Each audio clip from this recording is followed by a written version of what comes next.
What's up, Thrashers, and welcome back once again to the Thrash Maniac 99 YouTube channel, and I am back with yet another discography ranking, and this one's been a highly anticipated one for me, considering this band is one of my top 20 favorite bands of all time. I am talking about all 10 studio full-length albums from South Carolina's own death metal export, Nile. So yeah, like I said, this has been a long time coming. I kept pushing for you people to vote anytime I had Nile in like polls to determine what rankings I should be doing on the channel, and they always kept coming up short. So this year I decided, you know what, screw it. I'm gonna make sure I rank Nile because I wanted to talk about this band in depth for a long time. As far as how I got into Nile, well, it was kind of a little bit after I was first getting into death metal back in high school. I was checking out YouTube compilations and came across quite a few Nile songs. I think the very first one I really got into was Papyrus. I'm not going to say the full title until we get to the album in question, but that song kind of got me into everything Nile from that point on. And also, just eventually coming across the band all together like a year or so after, so this would have been about 10 years ago, and here I am, still a fan to this day. I think the first album I ever bought was probably the first one, Amongst the Catacombs of Nilotic. I'm pretty certain of that. It could have been in their Darkened Shrines. It's definitely one of those two albums that I got first, but regardless, here I am talking about all 10 albums, and without further ado, let's get started. So, Nile formed in 1993 out of Greenville, South Carolina, and the original lineup consisted of vocalist and guitarist Carl Sanders, bassist and vocalist Chief Spires, and drummer Pete Hamora. Or Hamora. I think it's Hamora. But yeah, this was the original lineup that formed in 1993, and this was the remnants of a thrash metal band called Moriah. So yeah, a little bit of a thrash metal background for these guys before they decide to split and become Nile.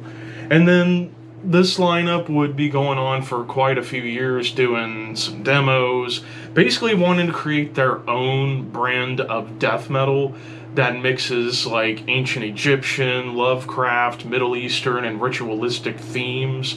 Something like, apart from the Lovecraft stuff, wasn't really being explored very much in death metal, if at all.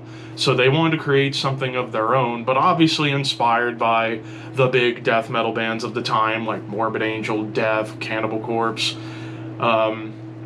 but just wanted to do something of their own, and also fit in perfectly into the two big subgenres of death metal at the time, brutal death metal and technical death metal, because these guys were just insane musicians that could play anything and everything, but play just as brutal as bands like Suffocation, for example.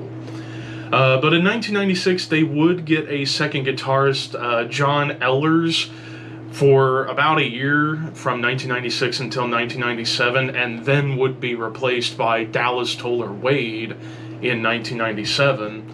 And on the heels of doing a couple of demos and some shows here and there, they would get signed to Relapse Records. And they would enter the studio in late 1997 to work on their debut album, and would record at the Sound Lab studio in Columbia, and work with longtime producer and friend of the band, Bob Moore.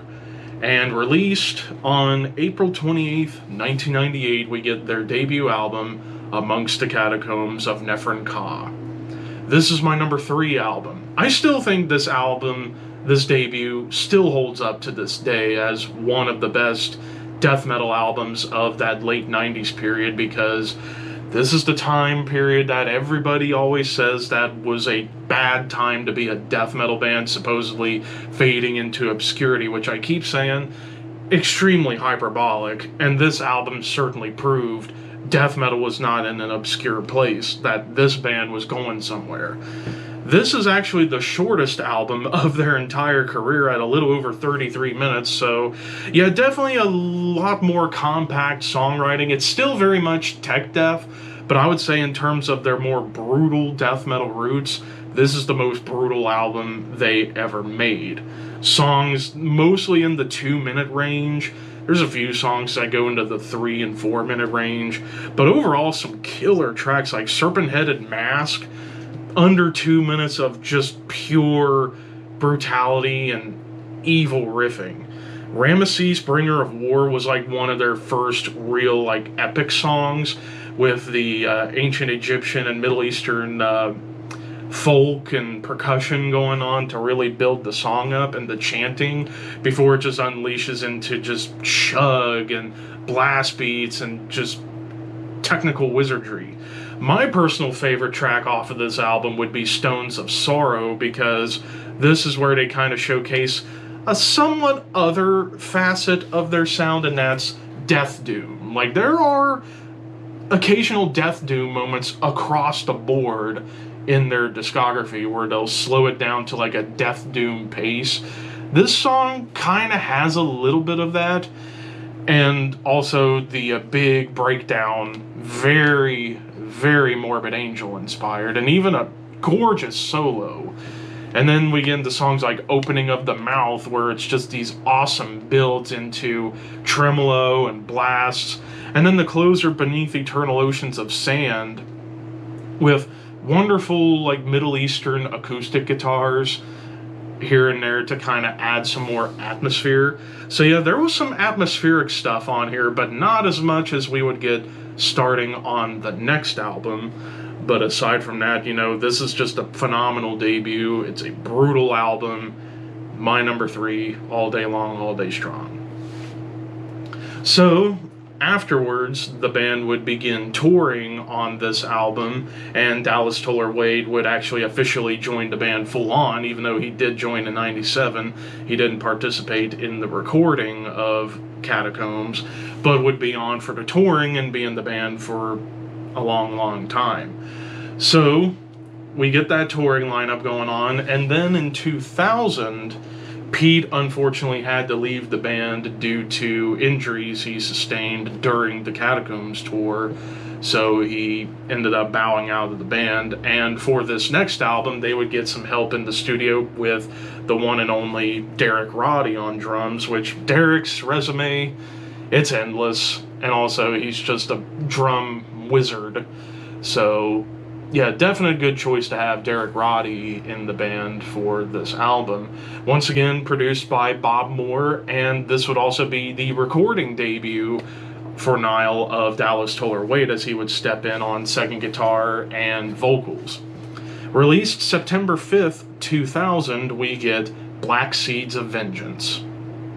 This album does fall to my number 7 in the ranking. Now, I'm just going to preface, the albums between 5 and 9 on this ranking can be interchangeable because they are all so close together, but are all equally fantastic. Black Seeds of Vengeance is an awesome album. However, I think the reason I have this, not only because there are other albums I like more, but I think the big reason I put this at number 7 instead of higher is it did mark a bit of a drastic shift in their sound, just a little bit. Definitely pushing more towards the straight up technical death metal, not as much brutal death metal, even though it is still very much in the brutal death metal vein. You don't get as many breakdowns on this album as you would even on some future albums or even on Catacombs. It definitely goes for more of the tech death vibe. Like, it's much more aggressive, I will say, than most tech death bands at this point. Standout tracks, the title track is a big song in terms of this era of Nile. Defiling the Gates of Ishtar, you know, you really start getting a lot more dynamic songwriting out of that. Masturbating the War God, which just goes through so many twists and turns. Oh dear, I gotta try and pronounce this one. Nas Aku Kanshi in Asbiu. I think I got that right. But that song had a lot of cool tempo changes. But the big standout on this album for me was To Dream of Your.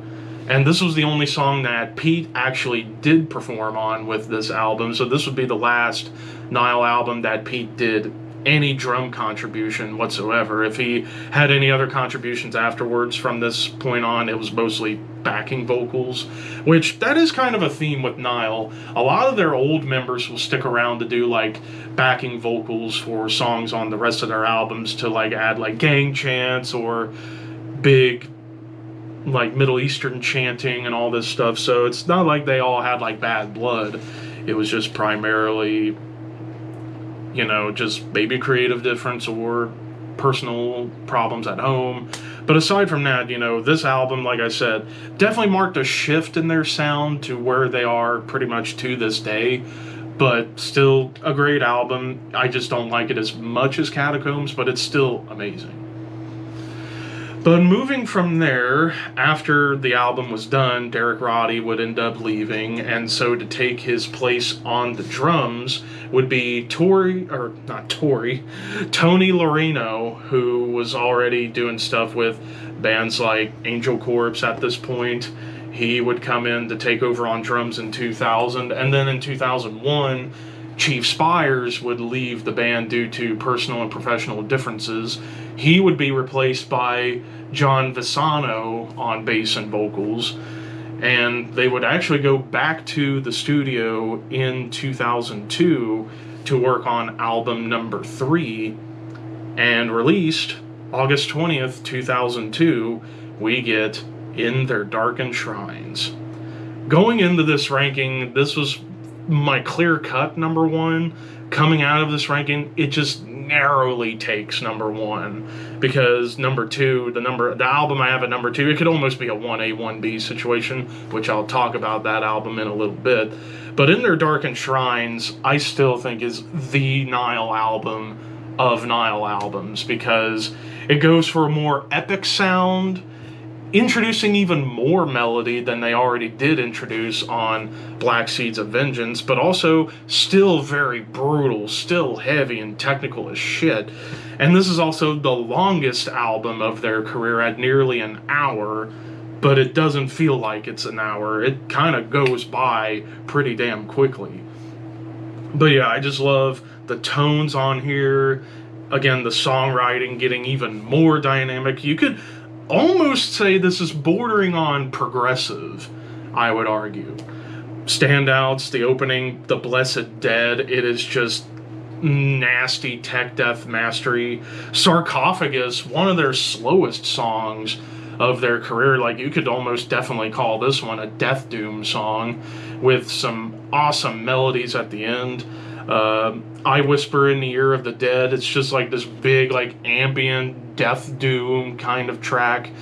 Hell, even the closing 4-part epic of the title track with the parts Hall of Saurian Entombment, Invocation to the Seditious, I'm terrible with certain words, Heresy, Destruction of the Temple of the Enemies of Ra, and Ruins. Just all different parts that work so well together. Like, Hall is this big, like, epic ambient track, and then Invocation just going straight for the jugular in terms of insane riff work and drumming, and gorgeous melody at the end. And then you get into that opening drums of Destruction, and then the epic, like, 2 or 3 riff final part Ruins. It's just a perfect way to end this album. But the biggest standout, and probably still my favorite Nile song to this day, Una's Slayer of the Gods. It's just perfectly encapsulates everything Nile, and even the opening acoustic lick is a direct tribute to the song Well of Souls by Candlemass, which totally fit this song to a T. And then the rest of the song, I feel like I mentally ejaculate every time I listen to that song. So, yeah, this album, it's a masterpiece of death metal in general, and it is my number 1. So, moving on from there, they would be, basically the whole story is, write, record, tour, write, record, tour, write, record, tour, the whole way through.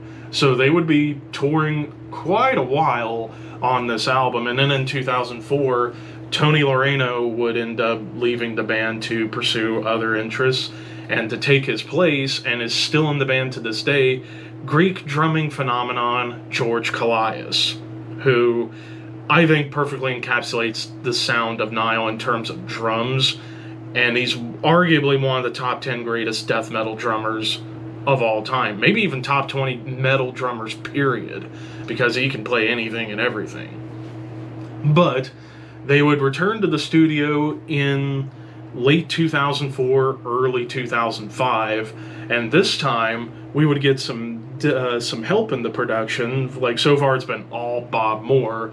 Bob Moore would only engineer this album. Production and mix, though, would be taken care of by the legendary Neil Kernon, which I've talked about him plenty of times in these rankings, so you already know his resume. But they would be working with Neil Kernon for quite a long time, starting from here until about 2015. But they would return to the studio, and released May 24th, 2005, we would get Annihilation of the Wicked. This was my close number 2. Like, going into this ranking, I thought it was going to be easily for me in their Darkened Shrines.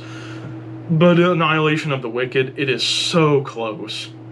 So close to in their Darkened Shrines for me. Granted, production's a little bit more polished than it was in their Darkened Shrines, and it definitely goes back a little bit to their earlier brutal style, because there's some more condensed songs, but it also still is getting more melodic.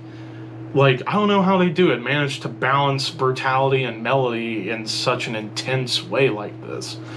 But George Callias, immediate impact. Once he came in, you can just tell with his drumming that you know it's George Callias. But some of the big standouts: Sacrifice Unto Sebek, with some really cool melodic guitar work on there. User Mot Ray, which I think was the longest track of the album at over 9 minutes, with great acoustic, ancient Egyptian acoustics at the beginning, and then it just goes into awesome songwriting from that point on. Lashed to the Slave Stick, probably one of their most evil sounding songs. Like, the riffs, the guitar tuning, everything, it just sounds a little bit more evil. The title track just covers all bases when it comes down to Nile in general, but also some catchy riffs too. And then the closer, and I know part of this is a band name, and I struggled then, I'm going to struggle now. Von Unas Preklechen Colton. I always struggle trying to pronounce that name, but regardless, that was an awesome closer to bring this other masterpiece of Nile to a close. Like, again, I love how this album kind of goes for a bit of a stark contrast to in their Darkened Shrines, where Shrines was a little bit more on the epic side. This one gets a little bit back to the brutal side, but yet both albums are equally melodic, which I totally respect. And like I said, coming out of this ranking, it was so close between these two. I could have just had them tied at number 1, but I'm not going to do that. But yeah, Annihilation of the Wicked, my very close number 2. So moving on from there, in 2005, after the recording of Annihilation of the Wicked, Joe Fasano would leave the band and be replaced by Chris Lolis, who came from Electrus Nocturne, and he would be on bass and vocals until 2007, whenever this next album would come out, which they would return to Bob Moore and Neil Kernon to do this album. But also, we get a record label change. They would be off Relapse and signed to Nuclear Blast Records, where they would be for quite a number of years, as people decide to go too fast outside my house, but I digress. So they would go back to the studio in early 2007, and released July 20th, 2007, we get Ithyphallic. This is my number 4. I know this one kind of I think this album gets slid under the radar too much. I would say in terms of what I think is the most underrated Nile album, it would be this one, because I think there's some of the best songs that the band ever wrote show up on this album. And also what I like about it, it sounds a little bit more polished, but still just as gritty as Annihilation of the Wicked. But what I appreciate about this album is they condensed some of these songs down a little bit more, but still be as furious and intricate as any other Nile album you get. Some of the big standouts, the opening track, What Can Be Safely Written. It just, again, starts off epic and you get some epic progressions in there, but overall it's just a brutal affair. And now here we go with long song titles. Papyrus, containing the spell to preserve its possessor against attacks from he who is in the water. The very first Nile song I ever heard, and it's just under 3 minutes, but it is a fast and gnarly under 3 minutes. And of course, Dallas Toller Wade's vocal impact, which really started on Black Seeds of Vengeance, really comes into full swing on this album. Like, Dallas's vocals are very, very distinct. Like, he has once you hear him, you know it's him. He just has this evil growl to him, and that's one of the reasons why he's one of my top 10 favorite death metal vocalists. But also his guitar work, he's just as good as Carl, if you ask me. Like, they're both such an awesome tandem of writers and players. Eat of the Dead, bringing back a little bit of that Death Doom vibe. Like, it's very slow and kind of doomy, but you do get some tremolo and blasts on it. The Essential Salts, in terms of like their more technical songwriting, one of the best ones from this time period.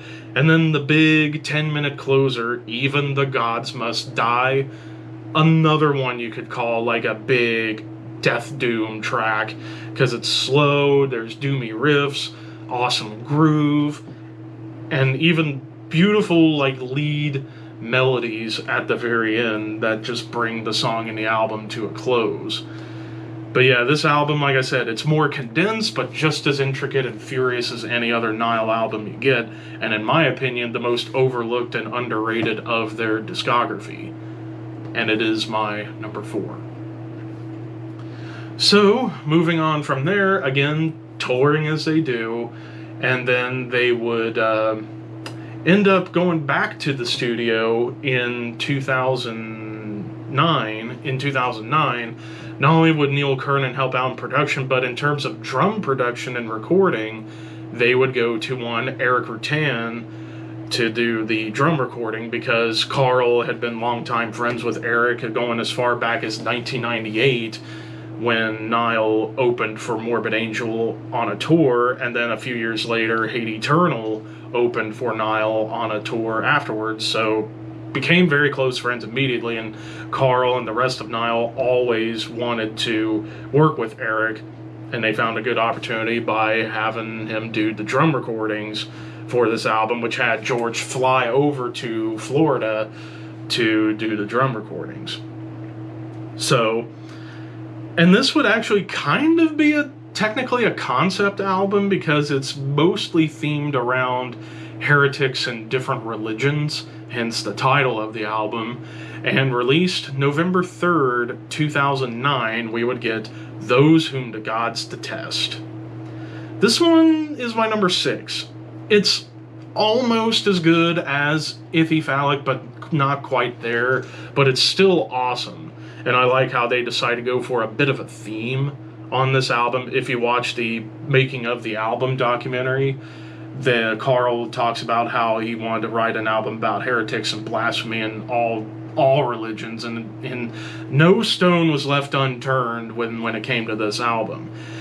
George actually is a big trooper for doing this album, given what went down, is that he pulled a calf muscle in his leg, which meant he had to kind of suffer through the recording process of this album with his drum work, but he puts on a hell of a performance despite that slight handicap.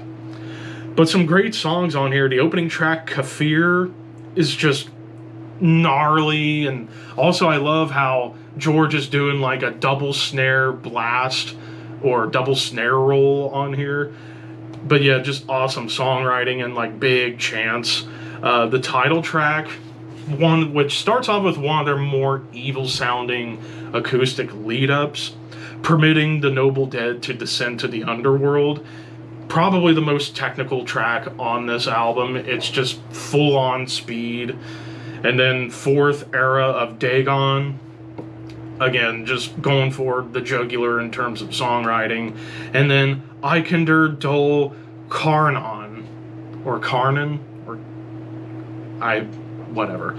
I'm terrible with like these like Egyptian names. I'm so bad, I'm sorry. But regardless, that song was an awesome way to bring everything to a close.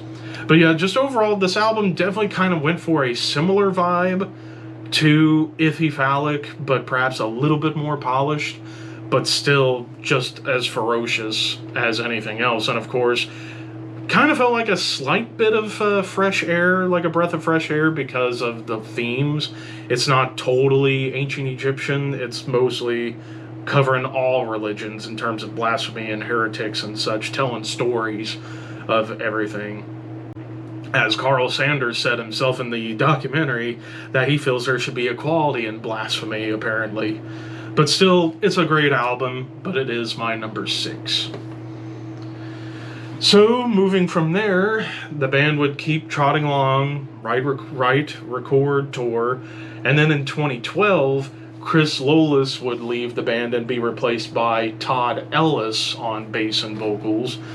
Although I must preface, most of these albums, the bass was recorded by Carl in Dallas. Any bass player that came in was mostly for touring, with a couple of exceptions. So I figured I'd just go ahead and point that out. But they would get back to the studio in early 2012, once again with Neil Kernan being at the production helm. Bob Moore would return to do the engineering, as we took a break from him on Those Whom the Gods Detest. But released June 29th, 2012, we would get At the Gate of Sethu. Yeah, when it comes down to a ranking this consistent, something had to be in last place, and this is the album that comes in last. And I think it's the last place for a lot of people, and it's mainly down to one thing. This is easily the worst produced album of their discography. It's not awful, it just sounds thin. It just sounds weaker than literally all the other albums. Songwriting wise, it's still very strong songwriting. It's just the production just doesn't really match with the music. But you do get some awesome tracks on here, like Enduring the Eternal Molestation of Flame, The Fiends Who Come to Steal the Magic of the Deceased, The Inevitable Degradation of Flesh, The Gods Who Light Up the Sky at the Gate of Sethu, and The Chaining of the Iniquitous. I think I got that wrong. I should have practiced saying some of these words beforehand, but whatever.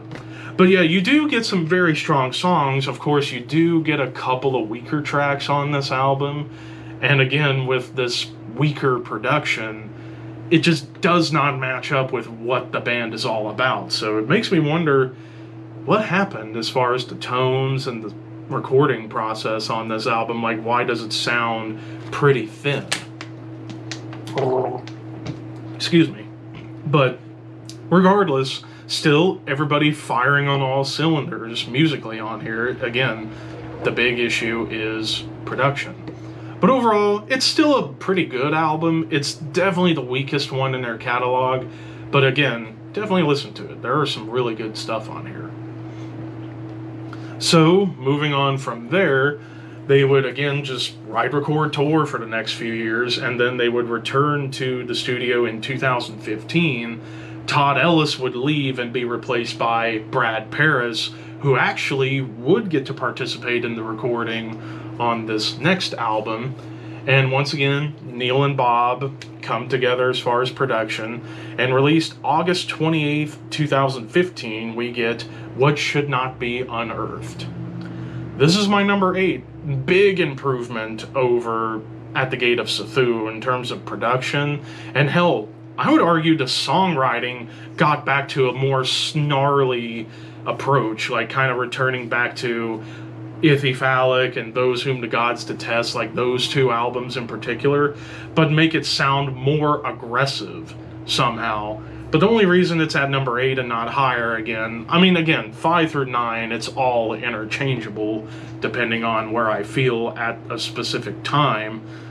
But perhaps just not as memorable as some of the earlier albums, but still awesome material nonetheless. The opening track, Call to Destruction, especially if you watch that music video for it, it paints a scary picture of the Middle East at that time.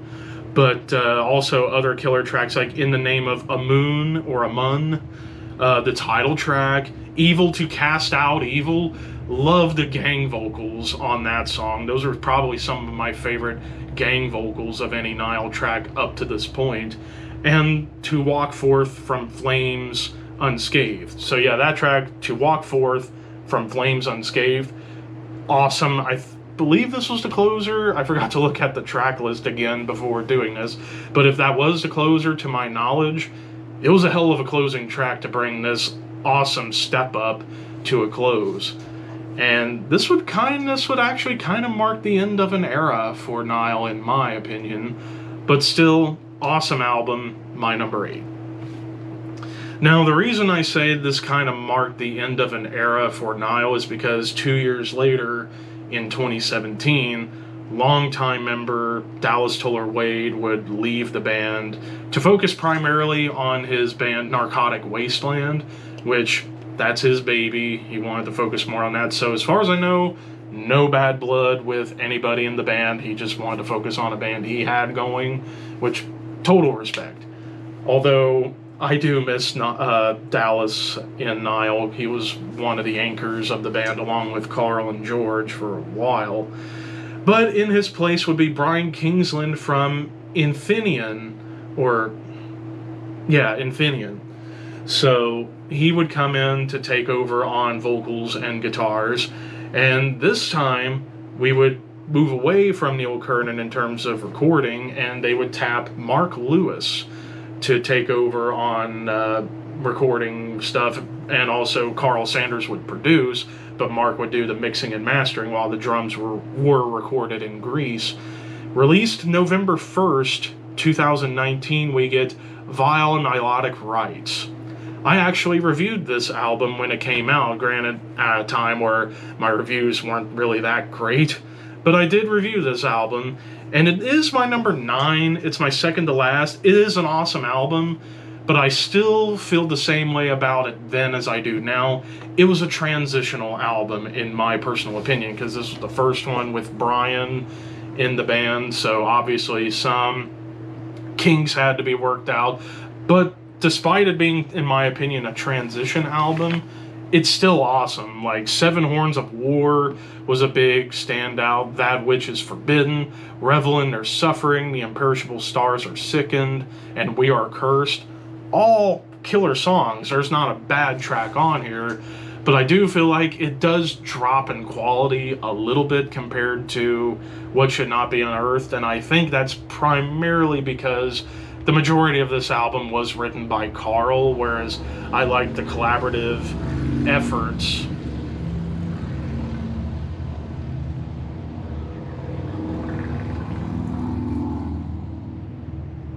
I'm just going to leave that in because why the hell not? But anyways, so because I like the collaboration between Dallas and Carl, whereas this album was mostly Carl. I know Brian had a couple songwriting credits, but it felt like he wasn't quite in it completely just yet. But overall, still an awesome album, but it is my number 9 just because there are other albums I like more. But after this album came out, the band, well, due to the pandemic, would end up having a bit of a hiatus, but would come back in 2022 whenever Brad Paris would end up leaving the band and taking over on bass and vocals in 2024 after rotating with a bunch of live members. We would get Dan Vadam Vaughn from Morbid Angel to come in to take over on bass and also doing some vocals, but also they would make a bold move in 2024 by adding another guitarist and vocalist, Zach Jeter from Olkoff, which is another awesome band from South Carolina. So now we have 3 guitarists and 4 vocalists in Nile, which is absolutely absurd, but in a great way. But they would get back to the studio in 2024 to work on this next album and would change labels to Napalm Records, where they are currently. And released August 23rd, 2024, we would get The Underworld Awaits Us All. I also reviewed this album when it came out last year, basically around this same time a year ago. This is my number 5. Again, 5 through 9 is interchangeable, but I will say, I personally think this will probably stay at number 5 because I think this is the strongest album they've done since Ithyphallic, in my personal opinion, because this feels like a perfect all-encompassing Nile album. Like, you get your brutal songs, you get breakdowns, you get death doom moments, tons of technicality, and just unbelievable songwriting. Like songs like Stella of Vultures, another long title, probably the longest title they've written thus far. Chapter for not being hung upside down on a stake in the underworld and made to eat feces by the 4 apes. I think that was the first single that dropped, and I was like, holy shit, this band really is firing on all cylinders once again. But yeah, the song itself definitely encompasses the more technical side of Nile. Nakeda 2 entered the Golden Age, True Gods of the Desert, and the title track. Like, those 2 songs in particular, back to back, the 2 big epics, was really a cool thing for this album. And then, hell, even the closing instrumental definitely kind of reminded me of the track Ruins a little bit from In Their Darkened Shrines, where it's this, like, epic death doom, like, couple riff, 4-minute track. 4+ minutes, I should say. But yeah, the whole album in itself, it's just Nile galore when it came down to songwriting, and of course, 3 guitarists and 4 vocalists just going to town on everything on this album. Like, Carl still sounds great vocally, and he's the one doing the more brutal growling and gutturals, while everybody else is doing, like, kind of their version of the Dallas roar. But regardless, this was an awesome album, and it made my year-end list last year. Although, if I were to amend it, it would have probably gone up higher into the top 10 now. But still, awesome stuff. My number 5. And that does it for my ranking of Nile. So overall, what is the legacy of Nile thus far? Probably the most consistent technical death metal and even brutal death metal band of all time, and they remain my favorite tech death and brutal death band ever, because just the dynamics in their songwriting and the musicianship and just everything about them, whether it was Dallas in the band or even their older drummers.